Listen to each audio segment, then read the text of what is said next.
Graça e paz, irmãos, bom dia. Me avisaram que depois dos 40 anos algumas coisas iriam mudar na minha vida, né? E a visão mudou. Nos últimos 3 anos, fiquei sabendo que agora eu tenho que usar lente multifocal. Alguém se identifica comigo nesse quesito? Semana que vem eu acho que vou ter que me adequar a esse novo acessório. E graças a Deus pela boa tecnologia que a gente aqui pode aumentar a Bíblia e fazer assim, né? Ainda dá para aumentar aqui, senão era impossível. Graças a Deus que antes do pregador anunciar a palavra de Deus aqui de cima, nós temos a oportunidade de sermos ministrados também enquanto nós preparamos a palavra de Deus. Eu pude experimentar mais uma vez do cuidado, do encorajamento do Senhor, nesse tema que nós vamos trabalhar nessa manhã. Foi uma semana de confronto ao meu coração e também de receber do Senhor a visita dEle para que eu continuasse me mantendo dentro dos padrões de justiça dEle, que é um dos temas do livro de Naum que nós estamos estudando. Na semana passada, o pastor Ivan, de forma muito cautelosa e muito profunda, fez a introdução desse livro, né, mostrando o contexto histórico, o contexto gramatical, o contexto cultural do que estava acontecendo aqui. E hoje nós vamos dar continuidade a partir do verso 2 até o verso 8. Eu quero lhe convidar a ler o texto bíblico comigo.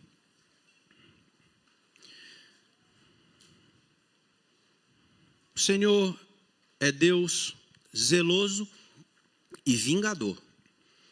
O Senhor é vingador e é cheio de ira. O Senhor toma vingança contra os seus adversários e reserva indignação para os seus inimigos.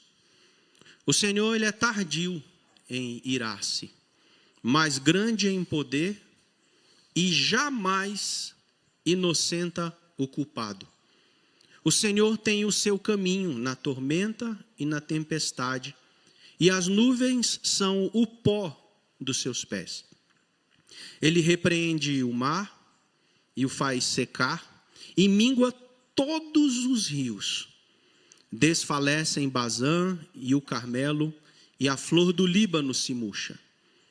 Os montes tremem perante ele, e os outeiros se derretem. E a terra se levanta diante dele, sim, o mundo e todos os que nele habitam. Quem pode suportar a sua indignação? E quem subsistirá diante do furor da sua ira? A sua cólera se derrama como fogo, e as rochas são por ele demolidas. O Senhor é bom, é fortaleza no dia da angústia, e conhece os que nele se refugiam. Mas com inundação transbordante, acabará de uma vez com o lugar desta cidade. Com trevas perseguirá o Senhor os seus inimigos. Que livro apropriado, muito bendito para nós que vivemos num certo momento do mundo e que tem muita gente gritando por justiça por aí, não é verdade? Você deve ter gritado por justiça essa semana dentro de casa. Deve ter gritado por justiça no trabalho. Deve ter gritado por justiça quando viu o mundo do jeito que está.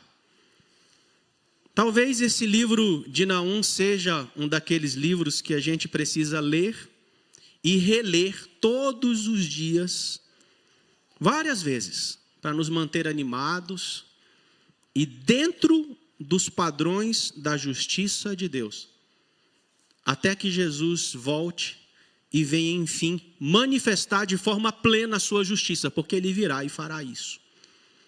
A profecia de Naum foi um balão de um novo oxigênio para o povo de Deus que está vivendo aqui há anos sob o domínio do Império Assírio, como disse o pastor Ivan na semana passada, um dos impérios mais cruéis já registrados na história da humanidade.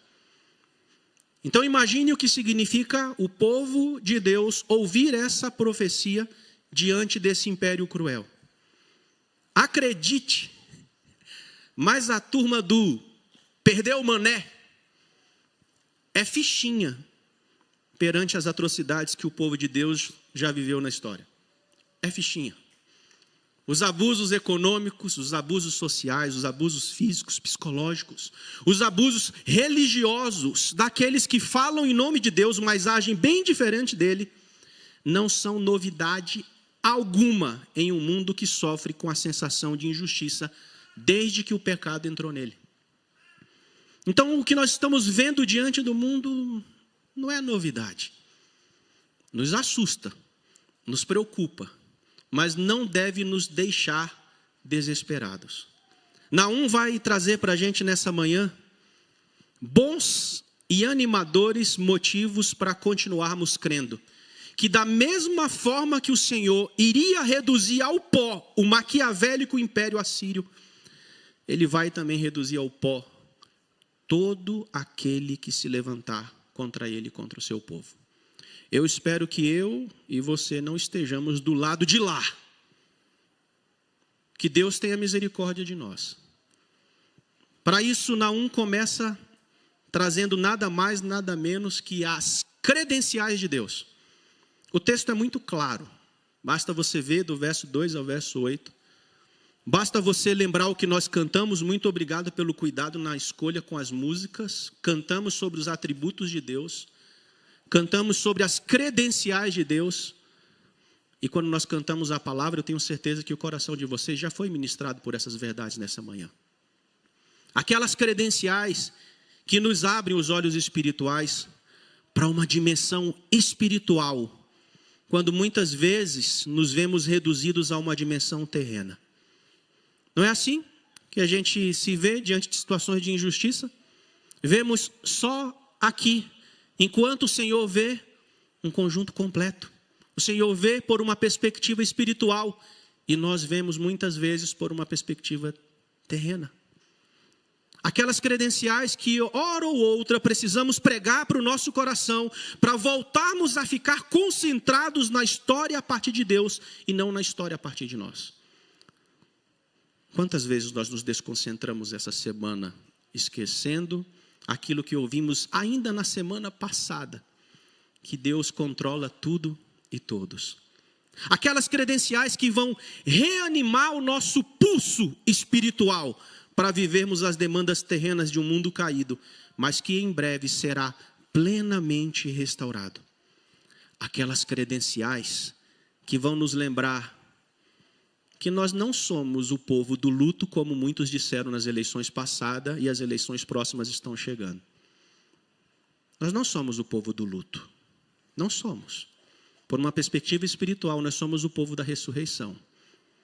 É assim que nós devemos nos ver a partir da história de Deus.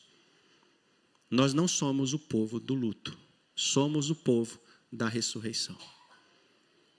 O povo poderia ter ficado de luto nesse período que foi escravizado e que foi muito maltratado pelo povo assírio.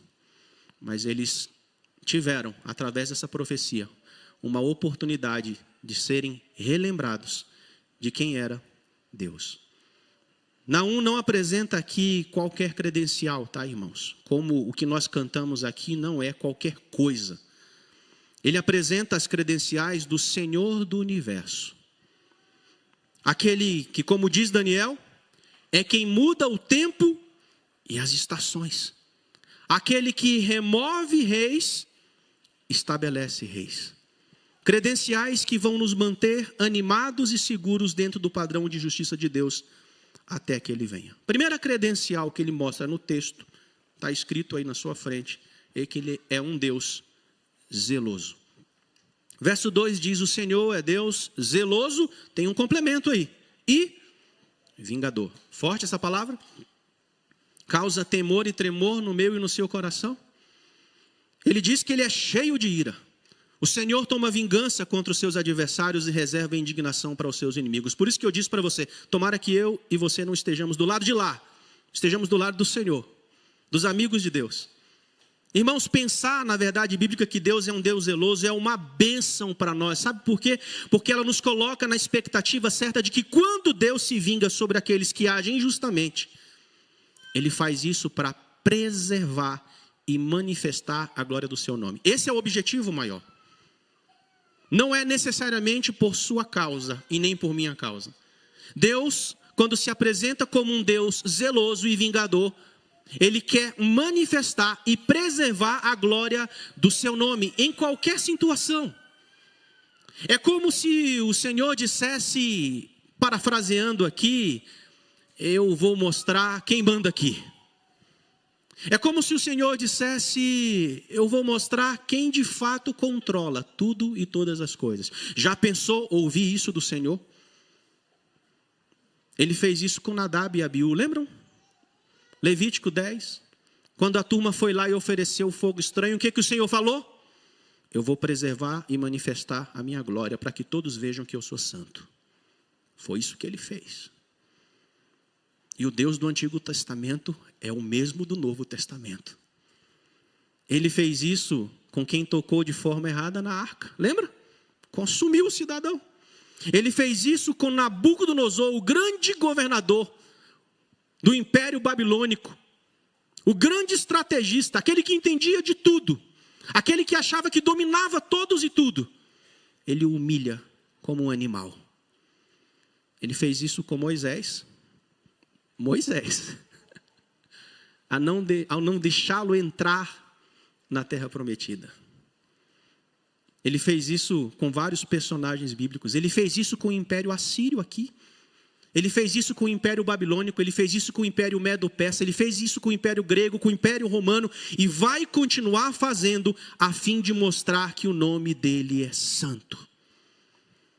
Veja como essa perspectiva do zelo de Deus é uma bênção para tirar o foco das nossas soluções com relação às nossas demandas de injustiça por meios terrenos. Isso é uma bênção. Repetir, pregar para a nossa mente e para o nosso coração, em situações de injustiça, quando nós procuramos soluções para elas e não havemos, dizer que Deus é um Deus zeloso, nos coloca no lugar e na expectativa certa. Naum, quando apresenta Deus como zeloso e vingador, ele está informando ao povo assírio que, por terem sido injustos com o povo de Deus, e em nenhum momento terem se arrependido disso, isso é um detalhe importante, agora a demanda deles era direta com Deus. Era olho no olho. É como se o Senhor estivesse falando por meio de Naum, eu vou descer aí e vou resolver isso aí agora. Fico imaginando essa cena no dia do juízo final, hein? Eu e o Senhor, você e o Senhor, só nós. Pense nisso. Ele não vai deixar passar em branco nenhuma situação de injustiça, porque Ele zela pelo seu próprio nome. Não é sobre o meu nome, não é sobre o meu título, não é sobre a sua formação, e sim sobre o nome dEle. Pode aplicar isso em qualquer área da sua vida que vai ser uma bênção. Saber que Deus é zeloso nos faz ver a história pela perspectiva do nome de Deus, da história de Deus, e não pela perspectiva do nosso nome, dos nossos títulos, das nossas credenciais, da nossa história. Vocês vão lembrar o que Davi falou em 1 Samuel 17:45, quando ele se viu diante de uma situação de injustiça. Lembram? Ele olha para o gigante e diz o que para ele? Você vem contra mim com espada, com lança, com dardo, mas eu vou contra você em nome do Senhor dos Exércitos. O que importa para Davi ali é o nome do Senhor dos Exércitos. Isso deve ser suficiente para a gente descansar o nosso coração na grande engenharia de Deus. Deus é um grande engenheiro nesse projeto todo. E não cedermos à tentação de resolvermos as nossas situações por métodos humanos, com as nossas credenciais por causa do nosso nome. Portanto, irmãos, esse primeiro ponto ajuda a gente a acalmar o nosso coração. Porque Deus há de se vingar contra os que cometem injustiça contra os seus, por causa do seu nome. É o nome de Deus. O assunto aqui agora é direto com Deus. A Bíblia está recheada de textos que nos garantem que Ele zela, antes de tudo, pela preservação e a manifestação do seu nome. A Bíblia garante isso. Salmo 106, versos 7 e 8 diz: nossos pais não entenderam as tuas maravilhas no Egito. Antes o provocaram no mar, sim, no mar vermelho. Não obstante, ele o salvou por amor do seu nome, para fazer conhecido o seu poder. Êxodo 14, verso 4 e 18 diz: e eu endurecerei o coração de Faraó, para que os persiga, e serei glorificado em Faraó e em todo o seu exército, e saberão os egípcios que eu sou o Senhor. Ezequiel 36, versos 22 e 23, assim diz o Senhor Deus: não é por respeito a vós que eu faço isso, ó casa de Israel, mas pelo meu santo nome. E eu santificarei o meu grande nome, e os gentios saberão que eu sou o Senhor. Deus haveria de mostrar em breve aos assírios que o suposto nome que aterrorizava o seu povo iria ser deserdado da terra pelo seu santo e poderoso nome. Deixa eu dizer uma coisa para você. Em épocas que alguns sistemas de governo estão tentando ser impostos no mundo, acalmar o nosso coração é essencial diante dessa verdade.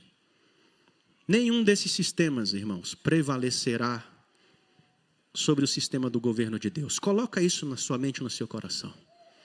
Nenhum desses sistemas prevalecerá diante do sistema do governo de Deus. Sabe por quê? Porque Deus é Deus zeloso e há de se vingar para a preservação e a manifestação da sua glória, do seu reino, do seu nome. Isso deve promover ao mesmo tempo consolo quando estivermos numa situação como essa, aguardando a justiça de Deus. E deve promover temor, caso nós estejamos sendo o agente de injustiça sobre a vida de alguém. É muito fácil ver a ação de injustiça dos assírios sobre o povo de Deus. É muito difícil ver a nossa ação de injustiça no nosso dia com a vida das pessoas. O tratamento aqui não é só com os assírios. O tratamento é com a gente também. Segunda credencial muito importante que Deus se manifesta agora aqui é dizendo que Ele é um Deus longânimo. Olha o que diz o verso 3. O Senhor é tardio em irar-se. Tem gente que ama esse versículo e fica só aqui, né? Então, já que Ele é tardio em irar-se, eu vou ficar aqui, pecando contra o Senhor, contra os meus irmãos. Eu sou assim mesmo, né? Eu nasci desse jeito. Então, acho que eu vou ficar por aqui. Calma, porque não vai terminar aí. Naum, nessa profecia, apresenta Deus como um Deus longânimo, com um fim. O fim é mostrar não somente aos assírios, mas a todos que Deus é misericordioso e dá oportunidade para que os opressores do povo se arrependam. Aqui nós temos um Deus se mostrando longânimo para com os seus opressores, e também um Deus que usa desse período de longanimidade para trabalhar o nosso coração.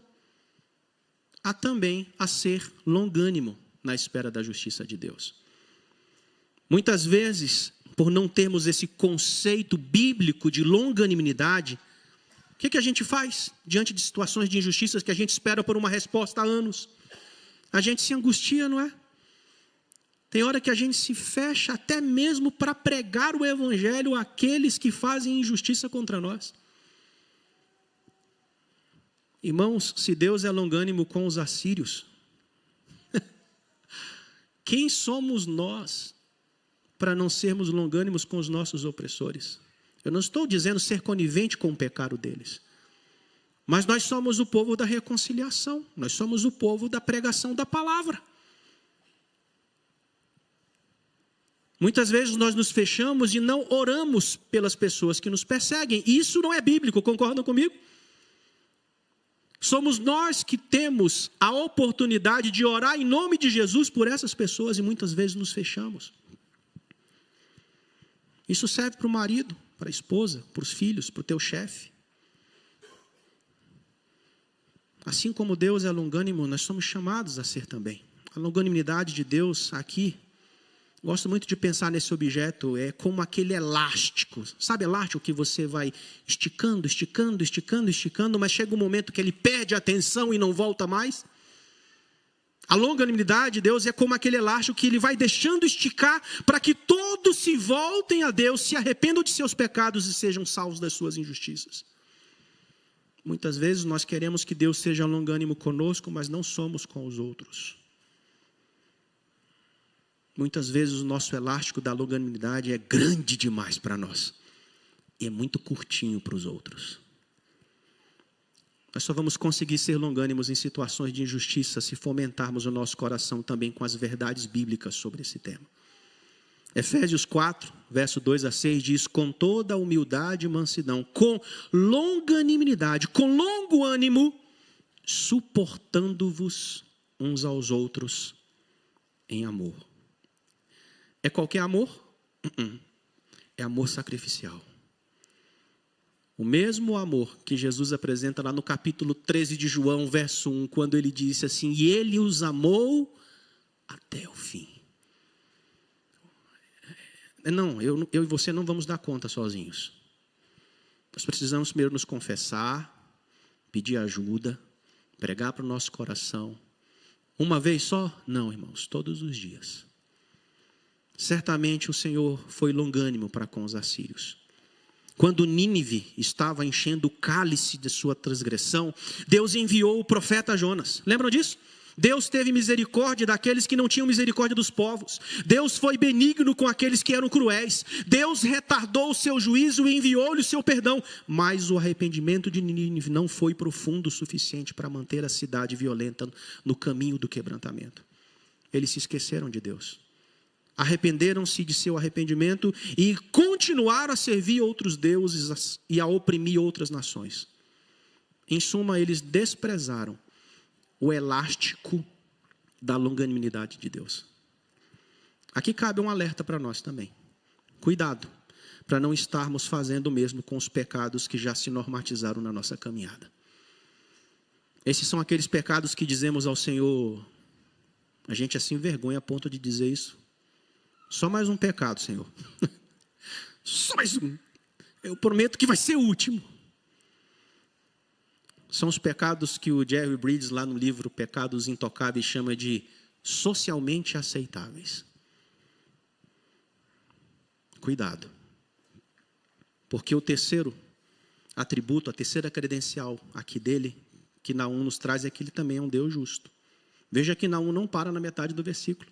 Ele escreve: o Senhor é tardio em irar-se, mas grande em poder e jamais inocenta o culpado.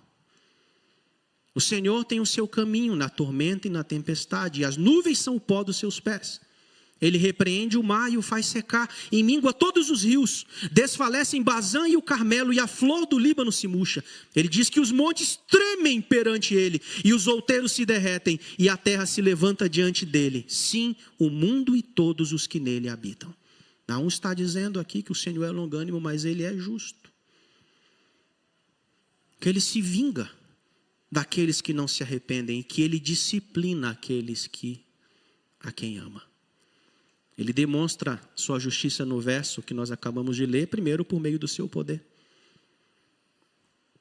Willmington escreve assim, eu concordo com ele, quando ele diz: por mais de 500 anos, olha o tempo, Nínive e os assírios foram temidos como o terror da Ásia Ocidental. Mas embora a paciência de Deus seja infinita em sua profundidade, ela não é eterna em sua duração. Lembra disso? Por isso ele os reduziu com o seu poder. Ele manifestou também a sua justiça, dizendo que ele jamais inocenta o culpado. Essa é uma verdade que nos lembra que Deus é grande em sua misericórdia e também em seu julgamento. Ele não inocenta o culpado. Deus não faz vistas grossas ao pecado. Graças a Deus por isso. E não pense no outro, não. Pense em você. Graças a Deus que Deus não faz vistas grossas ao meu pecado.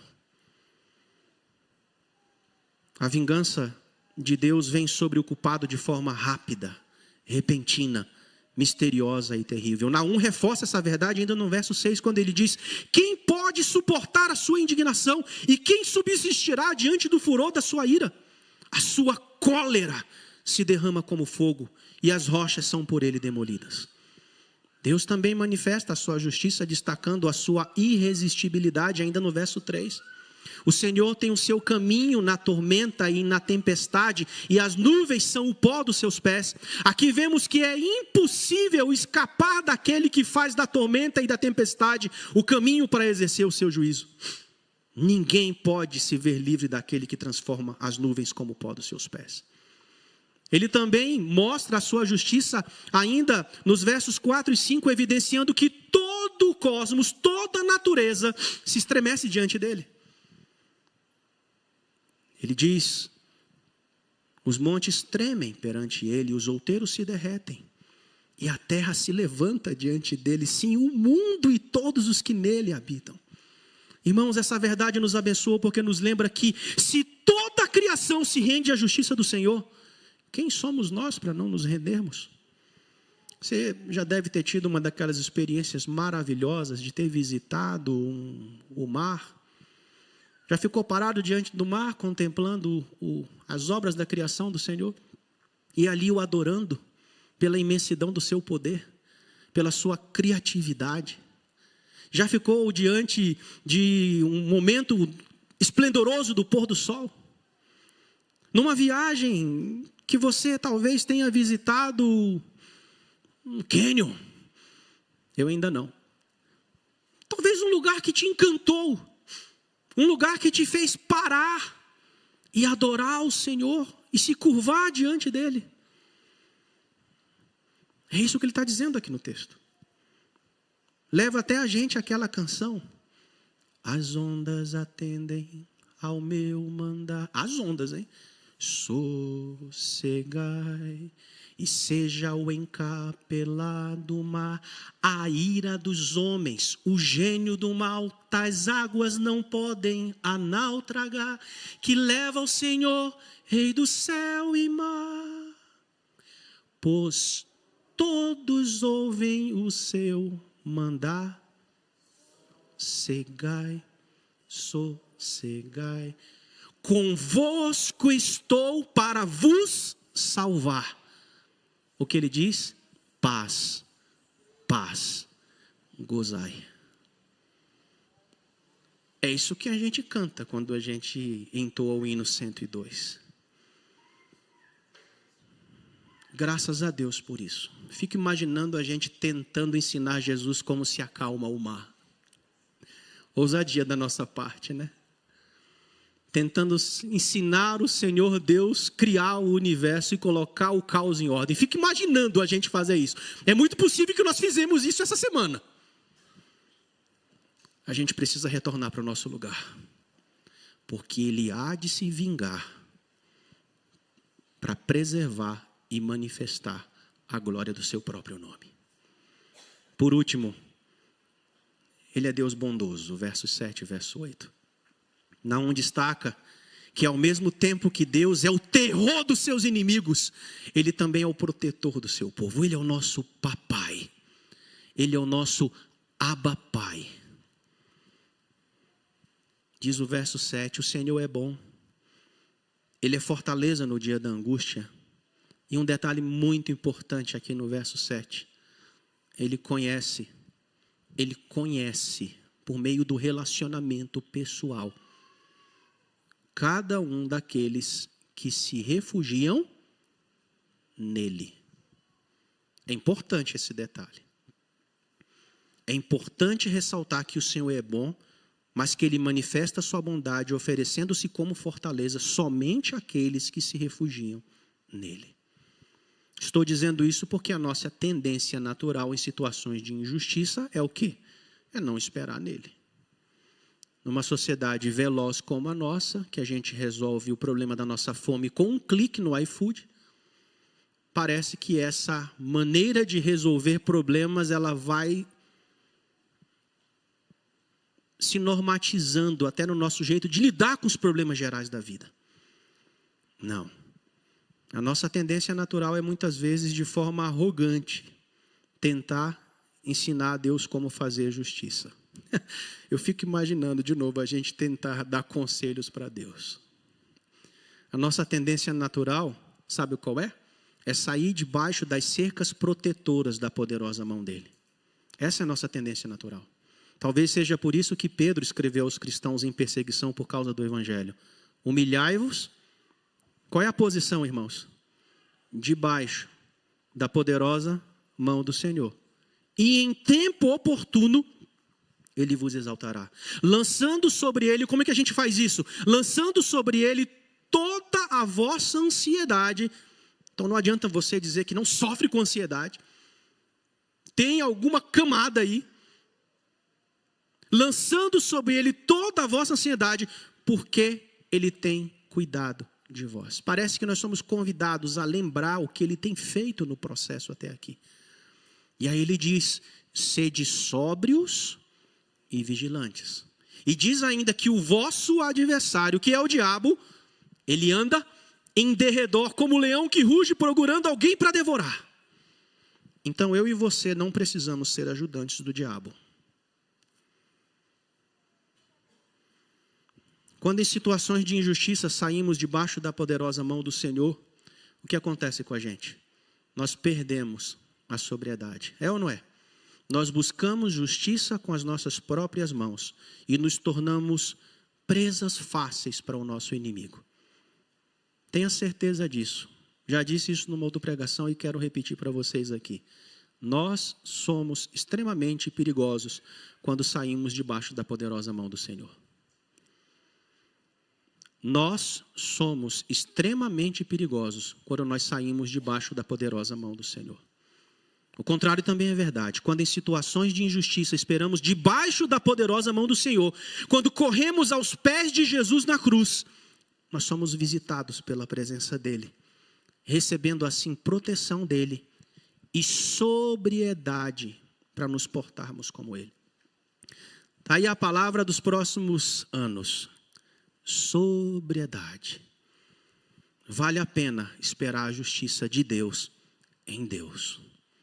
Naum termina essa sessão dizendo assim no verso 8: mas com inundação transbordante acabará de uma vez com o lugar dessa cidade. Com trevas ele perseguirá o Senhor os seus inimigos. Naum está reforçando que ao mesmo tempo em que Deus é a fortaleza de seu povo, Ele também é o terror dos seus inimigos. Esta é a profecia de Naum, irmãos. Tão importante para o tempo que a gente está vivendo. A profecia é: quando Deus se levanta contra aqueles que oprimem o seu povo, Ele vem como uma inundação sobre eles. Assim foi a destruição de Nínive. A cidade foi inundada e o que sobrou da inundação foi incendiado.